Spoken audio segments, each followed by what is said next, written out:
Hi, I'm Laurie Couture, author of Instead of Medicating and Punishing. Welcome to video number 4, which is step 3 of How Do We Unschool Our Children?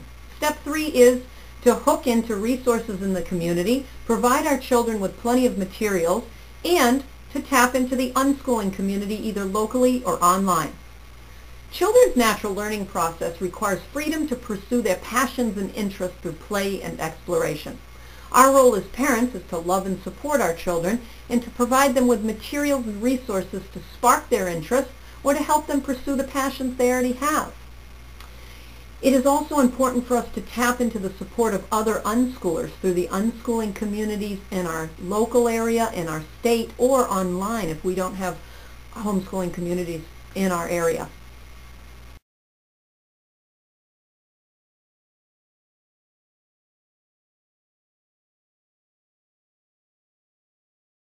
So what resources will our children need in order to unschool?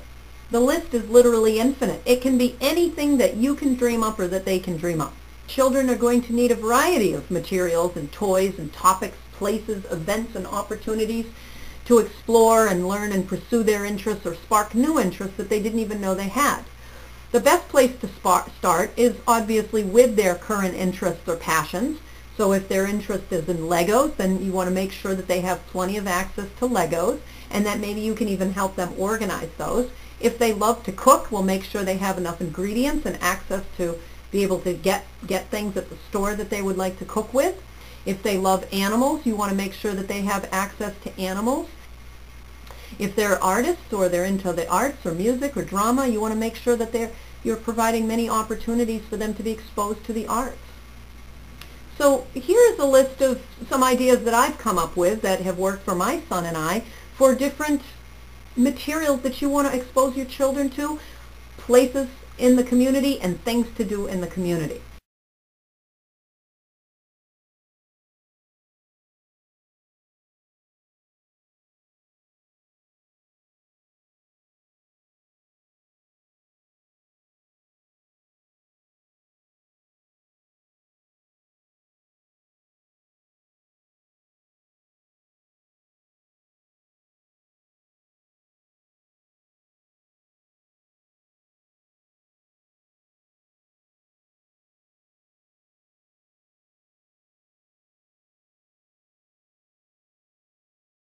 Some ideas for places to go.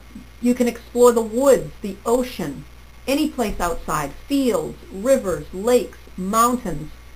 You want to visit animal sanctuaries or rescue centers, art museums, science centers, libraries, antique shops, the movies, aquariums, planetariums, places in the community of historical interest, landmarks, old movie theaters, music stores, concerts, farms, electronic shops, fantasy gaming shops, art shows, film screenings, organic food stores.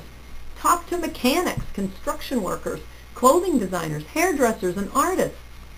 Do community service. Rally at your state house for homeschooling or children's rights or other social justice. Write something for the local newspaper of a topic that matters to you.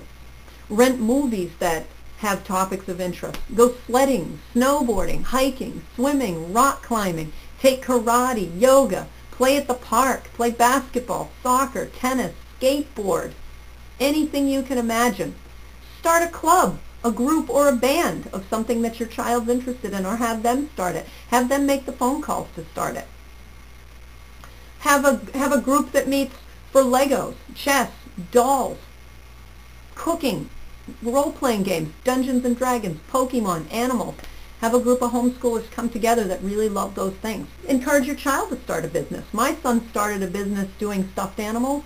He sold them in other people's stores, and he did that from the ages of 12 to 15. It was a lot of fun for him. He did his own bookkeeping, and he was in the newspaper twice.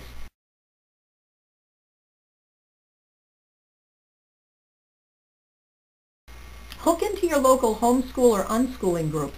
If you can't find an unschooling specific group, tap into your local homeschooling community so your child can meet other homeschoolers and unschoolers like them who can forge really close friendships based on mutual interests. Also, hook on to the unschooling community online. There's blogs, websites, Facebook. You want to try to get support from these. You want to try to look into magazines such as Life Learning Magazine that'll support you in your unschooling philosophy, and also read books on unschooling. There are so many of them. You can just research unschooling. I have so many that I love that I certainly don't want to promote some over the others, but there are multiple beautiful ones, including my own book, Instead of Medicating and Punishing.